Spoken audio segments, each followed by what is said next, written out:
अमरीका Tehran फिर मेहमान पाकिस्तान मुज़ाकरात का मेज़बान इस्लामाबाद फिर आलमी तवज्जो का मरकज़ ईरानी वज़ीर ख़ारजा अब्बास अराग़ची इस्लामाबाद अपड़ गए। तर्जमान दफ्तर ख़ारजा के मुताबिक नायब वज़ीर-ए-आज़म इसहाक डार ते फील्ड मार्शल आसिम मुनीर ने इस्तकबाल किया।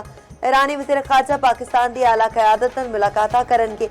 अमरीकी वफ़द भी मुज़ाकरात में शिरकत लई पाकिस्तान आवेगा। ईरानी वज़ीर ख़ारजा अब्बास अराग़ची ने आख्या साडे पड़ोसी साडी तरजीह ने पाकिस्तान दे नाल मस्कत ते मास्को का दौरा भी करांगे। दूजे पासे तर्जमान ईरानी वज़ारत ख़ारजा इस्माइल बकाई का आखना है कि ईरान ते अमरीका के दरमियान किसी मुलाकात का मनसूबा नहीं। ईरानी वफ़द पाकिस्तान को अपने मुशाहिदात तो आगाह करेगा।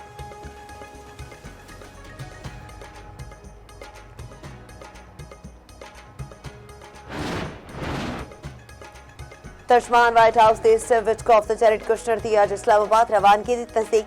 कैरोलिन लेविट ने फॉक्स न्यूज़ को इंटरव्यू में आख्या कि ईरान ने खुद राबता किया ते बिलमुशाफा मुलाकात की दरख्वास्त की। अमरीकी वफ़द पाकिस्तान के सालिसी विच होने वाले मुज़ाकरात लई जा रहा है। पूरे मुज़ाकराती अमल विच पाकिस्तान शानदार दोस्ते सालिस रहा।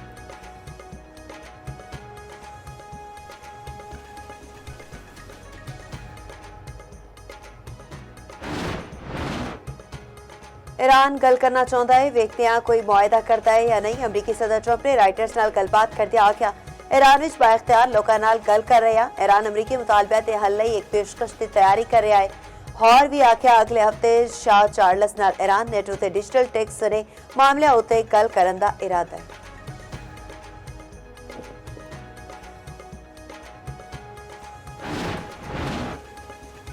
ईरान ने अमरीका को बिलमुशर्रफ मुलाकात की कोई दरख्वास्त नहीं की। पासदारान इनकलाब ने मुज़ाकरात की दरख्वास्त का व्हाइट हाउस का दावा मुस्तरद कर दिता।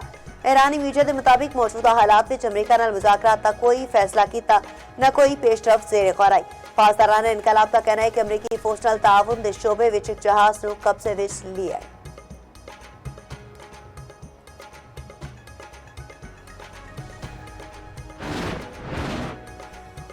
डीजल ते पेट्रोल दी कीमतां विच वाधा कर दिता गया। पेट्रोल ते डीजल 26 रुपए 70 पैसे फी लीटर महंगा। पेट्रोल की नवी कीमत 393 रुपए 33 पैसे हो गई। डीजल की नवी कीमत 380 रुपए 19 पैसे हो गई। वज़ीर पेट्रोलियम अली परवेज मलिक कहते हैं आलमी मंडी में तेल दी कीमतां वध रहियां ने। दुआए छेती इलाकाई अमन विच पेशरफ्त होवे।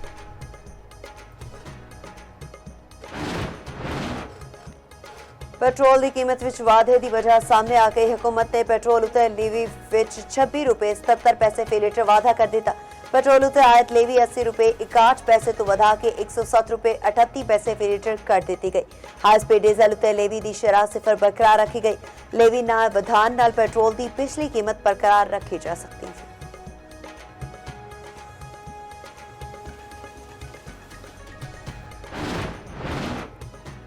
ईरान अमरीका मुज़ाकरात विच पेशरफ्त उम्मीद है। तुर्क वज़ीर ख़ारजा हाकान फिदान ने आख्या जोहरी तनाज़े हल होने विच सिर्फ कुछ नुकात बाकी ने। मुज़ाकरात विच जोहरी तनाज़े दे हल हो सकता है। मुज़ाकरात की कामयाबी लई फरीकैन दी हौसला अफजाई कर रहे हैं।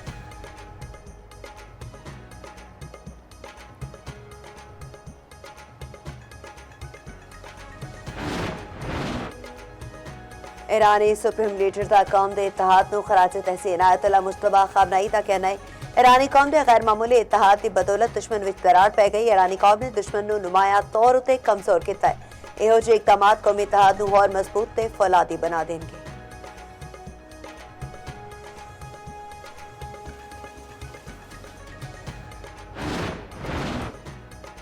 ते लाहौर विच 3 बच्चों के कतल की तहकीकात विच सनसनीखेज इंकशाफात। पुलिस जराये के मुताबिक बच्चों की मां की जंग ते रिहायशी शहरियार नाल दोस्ती सी, शादी करना चाहती सी। बच्चे रुकावट सन। शहरियार तो मोबाइल ऐप के जरिए पैसे भी मंगवाती।